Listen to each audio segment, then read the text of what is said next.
Rabotai, we are learning today,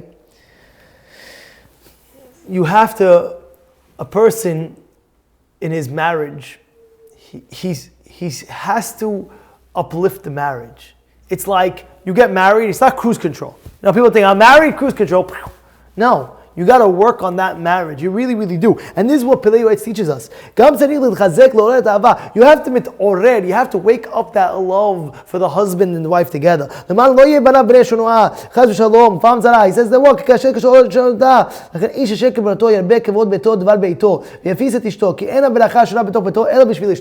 says, where's the beracha come from?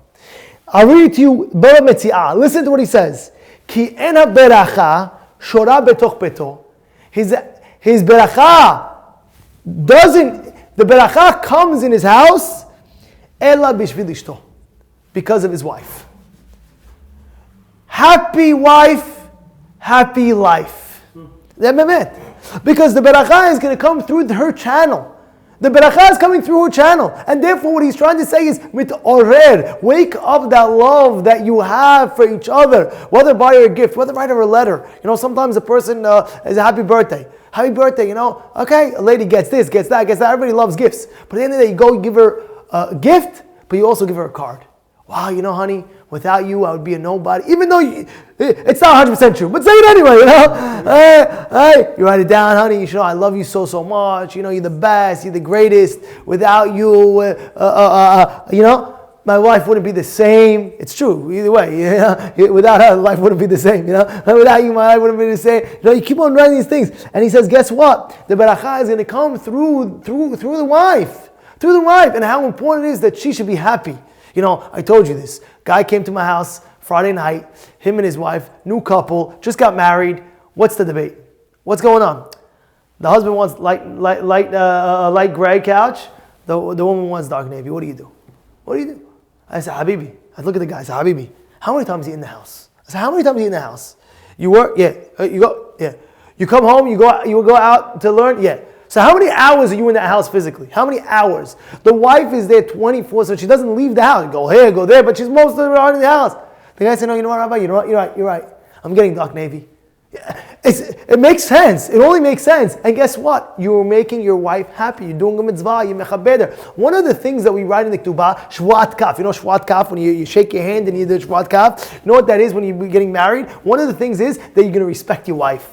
People forget that. Oh, support her? Yeah, I support her. Give her clothing? I give her clothing. Give her food? I give her food. But one of the things is that you respect her. You respect her. And this is really, really honest truth that when you do that, he's writing over here, the Bava Metzia, I'll read it to you again. The beracha comes because of his wife. Shalom Bayit is so great. עד שיתן למחק השם הגדול ייתן שלום בין איש לאשתו. לכן לא בכוח כבר איש להעביר לעם מביתו לשלום שכן מביתו. He says Shalom Bayit is so great that Hashem erased his name כביכול. When the sotah goes, the sotah, we're not sure if she did something or she didn't do something with another, right? What happens? Hashem allows them to raise the name. It's not a joke. Shalom Bayit is a real thing. Very simple. Ish ve'isha. Shechina benehem. Shalom benehem, shechina benehem.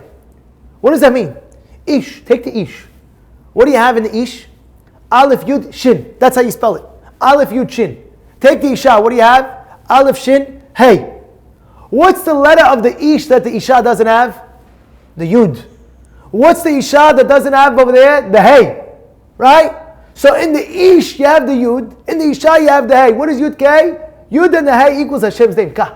You have Shalom. You have together ish ve isha. You have the Shekhinah attached to that house. You walk in, you feel the presence of the Shekhinah in that home. And heaven forbid, vice versa. If you take the Yud out of the Ish, what do you spell? Esh. You take the Hey out of the Isha, what do you spell? Esh. What is Esh? Fire. How's Shalom fire? We don't want fire. And that's why a person has to understand. One of the rabbis said, how do you have that? Rabbi, great. You said a great one. Ish, Isha, Shekhinah, Shalom. If not, it's Esh. How do you make Shalom? There was a great rabbi. His name was Rav Lopian, Rav Eli Lopian. And one of the times, and also, besides that, there was another great rabbi, and that was Rav the father-in-law of Rabbi Yosef. Right? The father-in-law of Yosef. I forgot his name exactly, but listen what happened. When he was getting married, they bring down this big rabbi. He was getting married, he told his wife, in the Yichud room, you know how they got the Yichud room? So listen, right now I can't give you a diamond ring. And I can't give you a gold bracelet, and I can't give you this. But one thing I could give you. 3 things I'll give you. Anything in my life that's conflicting with you, I'm going to give in to you. I'm going to give in to you. I don't want to fight. The wife said, you know what? I have a gift for you too. Anything that you want, I'm also not going to fight with you.